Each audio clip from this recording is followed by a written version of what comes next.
मला सुद्धा काही दिवसाआधी आशिषजी जयस्वाल आहे, शिवसेनेचे मंत्री, संजयजी राठोड आहे आणि स्वतः एकनाथ शिंदेजींनी सुद्धा मला मध्ये सांगितलं होतं की बाबा तुम्ही शिवसेनेसोबत या. पण मी त्यांना सांगितलं होतं मी निष्ठेने देवेंद्र फडणवीस साहेबांचा कार्यकर्ता आहे आणि देवेंद्र फडणवीस साहेबांसोबतच मी आपलं राजकीय शेवट जो आहे म्हणजे राजकारणामध्ये जर मी आहे तिथपर्यंत निष्ठेने राज्याचे मुख्यमंत्री देवेंद्र फडणवीस साहेबांसोबतच राहील. पण मी महायुती म्हणून आपल्याला नेहमी सपोर्ट करत राहील आणि एक देवेंद्र फडणवीस साहेबांचा खंदा कार्यकर्ता म्हणून राजकीय जीवन मी त्यांच्यासोबतच राहणार आहे, राजकीय पूर्ण ताकदीने त्यांच्यासोबत राहणार आहे.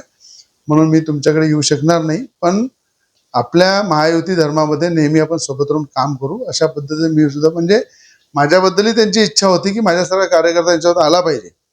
माझ्यासारखा कार्यकर्ता मला अनेकदा आशिषजी जयस्वालजींनी सांगितलं, संजय राठोडजींनी सांगितलं, स्वतः एकनाथ शिंदे साहेब जेव्हा भेटले ते स्वतः त्यांची इच्छा होती.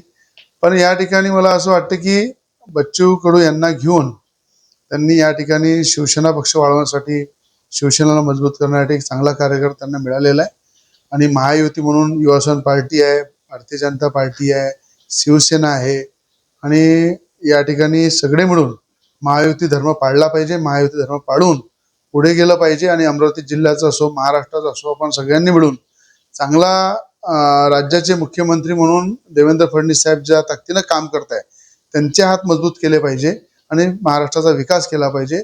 याबद्दल बच्चू कडू यांना माझ्या शुभेच्छा.